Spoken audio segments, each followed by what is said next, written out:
Megastar Chiranjeevi గారు పలు సందర్భాల్లో నేను రాజకీయాలను వదిలినప్పటికీ రాజకీయాలు నన్నింకా వదలలేదు అంటూ ఆయన కొన్ని వ్యాఖ్యలు చేసినటువంటి నేపథ్యంలో ఇప్పుడు కొన్ని వార్తలు చూస్తే ఆయన వ్యాఖ్యలు నిజమేనేమో అన్నట్లుగా ఉన్నాయి. ఆయన్ని ఇప్పుడు రాజకీయాలు వదలలేదు అన్నట్లుగా ఒక వార్త అయితే ఇప్పుడు సోషల్ మీడియాలో చక్కర్లు కొడుతూ ఉంది. అదేంటంటే విజయసాయిరెడ్డి తన రాజ్యసభ సభ్యత్వానికి వైఎస్ఆర్సీపీకి రాజీనామా చేసినటువంటి నేపథ్యంలో ఈ రాజీనామా చేయడం వెనుక భారతీయ జనతా పార్టీ పెద్దల హస్తం ఉందని, ఇప్పుడు విజయసాయిరెడ్డి రాజీనామా చేసినటువంటి ఆ స్థానాన్ని మెగా కుటుంబంలోని మెగాస్టార్ చిరంజీవి గారికి ఇవ్వబోతున్నట్లుగా, మెగాస్టార్ చిరంజీవి గారు రాజ్యసభకి వెళ్ళబోతున్నట్లుగా కొన్ని వార్తలు వస్తున్నటువంటి నేపథ్యంలో అసలు తెర వెనక ఏం జరిగింది అనేది పూర్తి స్థాయిలో విశ్లేషణ చేసుకుందాం. ప్రస్తుతం మనతో పాటు ఉన్నారు తెలుగుదేశం పార్టీ అధికార ప్రతినిధి సూర్యదేవర్ లత గారు. లత గారితో మాట్లాడదాం. లత గారు నమస్తే అండి. నమస్తే. లత గారు, వైఎస్ఆర్సీపీకి అసలు రాజకీయాలకి అలాగే రాజ్యసభ సభ్యత్వానికి విజయసాయిరెడ్డి రాజీనామా చేసినటువంటి నేపథ్యంలో ఆయన రాజీనామా చేయడం వెనుక భారతీయ జనతా పార్టీ పెద్దల హస్తం ఉందని, ఆయన రాజీనామా చేయగా ఖాళీ అయినటువంటి స్థానాన్ని ఇప్పుడు భారతీయ జనతా పార్టీ పెద్దలు చిరంజీవి గారికి ఆఫర్ చేయబోతున్నట్లుగా, చిరంజీవి గారు రాజ్యసభ సభ్యత్వానికి ఆయన పోటీ చేసేలాగా ప్రణాళికలు సిద్ధమైనట్లుగా రకరకాలుగా కొన్ని వార్తలు వస్తూ ఉన్నాయి. ఏంటి అసలు ఏం జరిగింది తెర వెనక? అంటే చిరంజీవి గారేమో పలు సందర్భాల్లో నేను రాజకీయాలను వదిలిపెట్టేశాను, కానీ రాజకీయాలు మాత్రం నన్ను వదలడం లేదు అంటూ ఆయన వ్యాఖ్యానించడం జరిగింది. ఇప్పుడు కొన్ని వార్తలు చూస్తే అలానే అనిపిస్తూ ఉన్నాయి.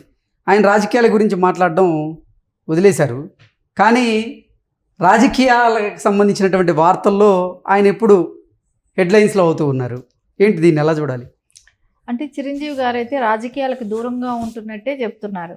నేను ఏ పార్టీకి సంబంధించిన వ్యక్తిని కాదు, నేను రాజకీయాలకు దూరంగా ఉంటున్నాను, నాకు రాజకీయాలు అవసరం లేదని కూడా చెప్పేశారు. కానీ కాంగ్రెస్ పార్టీ సభ్యత్వానికి ఏమైనా రాజీనామా చేశారా లేదనేది తెలియదు. ఎందుకంటే కాంగ్రెస్ పార్టీకి తరపునే ఆయన పెద్దల సభకి వెళ్ళటం జరిగింది రాజ్యసభ సభ్యులుగా. సో అలాంటప్పుడు ఆ పార్టీకి రాజీనామా చేసినట్టయితే ఎక్కడ తెలియలేదు. ఇంకా ఆయన అయితే ఇంట్రెస్ట్ చూపెట్టట్లేదు రాజకీయాల మీద అనేది అయితే అంటున్నారు. కానీ ఇప్పుడు ఆయనకి ఇప్పుడు అందరూ అనుకుంటారు కానివ్వండి, ఆయనకి ఇంట్రెస్ట్ ఉందా లేదు, ఆల్రెడీ రాజ్యసభ అంటూ అనుభవించేశారు. ఇప్పుడు చిరంజీవి గారికైనా ఈ వార్తలు రాసే వాళ్ళు ఎన్ని పదవులు ఇస్తారండి? మొన్నటి వరకేమో రాజ్యసభ అన్నారు, అది క్లారిటీ రాలేదు. ఆ తర్వాత గవర్నర్ అన్నారు, అది క్లారిటీ రాలేదు. మొన్న ఈ మధ్య చిరంజీవి గారిని ఉపరాష్ట్రపతిని చేయబోతున్నారు భారతీయ జనతా పార్టీ పెద్దలు అంటూ ఒక వార్త, అది జరిగింది లేదు. ఇప్పుడు మళ్ళీ విజయసాయిరెడ్డి గారు రాజ్యసభ సభ్యత్వానికి రాజీనామా చేసిన నేపథ్యంలో ఆ స్థానం నుంచి ఇప్పుడు చిరంజీవి గారు బరిలో ఉండబోతున్నారు అటు మరో వార్త. ఏంటి అసలు ఏది నిజం ఉంది? మేబీ నాకు తెలిసి అయితే ఇవన్నీ పుకార్లేనండి. ఆయనకి రాజకీయాలకి దూరంగా ఉండాలనేదే ఆయన ఆలోచన. సరే, చాలా మంది వరకు చెప్తారు, ఆయనతో దగ్గరగా ఉన్న వాళ్ళందరూ కూడా చెప్తారు ఆయన రాజకీయాలకి అంటే ఆ మెంటాలిటీ అక్కడ ఉన్న కాంపిటీషనే కానివ్వండి, దానికి ఆయన సూట్ అవ్వరు అనేది ఆయనకి దగ్గరగా ఉన్న వాళ్ళు కూడా చెప్తుంటారు. అది ఆయన కూడా చెప్పారు పలు దఫాలు. ఆయన బహిరంగంగా కూడా చెప్పటం, నాకు రాజకీయాల్లో ఆ మైండ్ సెట్ సూట్ అవ్వలేదు అనేది కూడా ఆయన చెప్పటం జరిగింది. సో అందుకని మేబీ ఆయన ఉండకపోవచ్చనే అనిపిస్తుంది.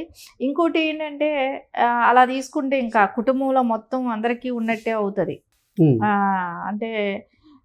అంటే బేసిక్గా అది రాజకీయ కుటుంబం కాకపోయినా కూడా, అంటే రాజకీయాల మీద అంత ఎక్కువ ఫోకస్ చేయకపోయినా కూడా, ఇప్పుడు పవన్ కళ్యాణ్ గారు అంటే ఆయన ఫోకస్ చేశారు. ఒక 15 ఏళ్ళుగా, ఆయన 10 ఏళ్ళుగా కూడా ఆయన సొంత పార్టీ పెట్టుకొని నడిపించడం కానివ్వండి, ఆయన ఈరోజు డిప్యూటీ సీఎంగా ఉండటమే కానివ్వండి, అది జరిగింది. తర్వాత ఇప్పుడు నాగబాబు గారికి యాక్చువల్లీ ఆయనకి కూడా మినిస్ట్రీ వస్తుంది త్వరలో అని అంటున్నారు. సో ఇప్పుడు చిరంజీవి గారికి అని అంటున్నారు. అంటే కన్ఫర్మ్ అయిపోయింది అయితే నాగబాబు గారికి.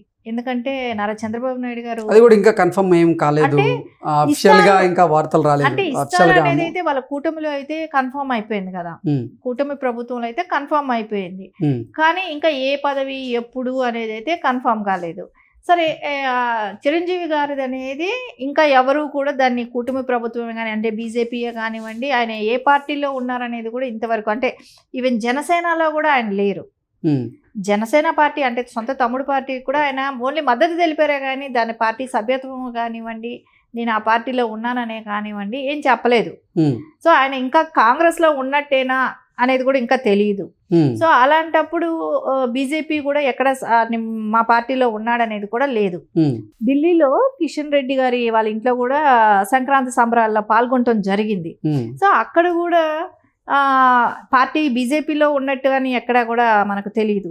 సో అందుకని ఆయనకి ఏంటంటే నేను పార్టీలన్నీ వదిలేశాను, ఏ రాజకీయ పార్టీలో నేను లేను, నేను అందరితో కలిసి ఉంటాను, అందరూ నా వాళ్ళే అనే ఒక ఉద్దేశంతో ఉన్నారు. కానీ ఒక రాజకీయ పార్టీ కంటూ ఆయన ఇంకా ఆపాదించడం కూడా కరెక్ట్ కాదేమో అనిపిస్తుంది. అంటే నేను తమ్ముడు ఉన్నాడని తమ్ముడు పార్టీ అనో, అంటే జనసేన బీజేపీకి వెళ్ళి మోడీ గారితో కలిశానని చెప్పి మోడీ గారి పార్టీ అని అదే బీజేపీ అనో, సరే కాంగ్రెస్లో గతంలో చేశారు కదా రాజ్యసభ అని కాంగ్రెస్ అనో, అట్లాంటి వాటికి దేనికి కూడా ఇష్టపడలేట్లేదనే అనిపిస్తుంది. ఎందుకంటే నాకు రాజకీయాలు వద్దని మాట్లాడటం కాబట్టి అందరితో నేను బాగుంటాను, నాకు రాజకీయ నాయకులతో అందరితో నేను కలిసి ఉంటానే కానీ నేను ఒక పార్టీకి సంబంధించిన వాడిని కాదు, అందరి వాడిని అనే ఉద్దేశం చిరంజీవి గారికి ఉంది. సరే ఇంకా ఏ పార్టీ అయినా ఎవరైనా పిలిచి ఇస్తే ఆయన చేస్తారా చేయరా, తీసుకుంటారా తీసుకోరా అనేది ఆయన ఒపీనియన్ మీద ఉంటుంది. సో ఖచ్చితంగా అది ఆయన ఒపీనియనే కానివ్వండి, ఎవరెవరో గాసిప్స్ ఇవన్నీ గాసిప్స్ మీద అది నిజం కాదు.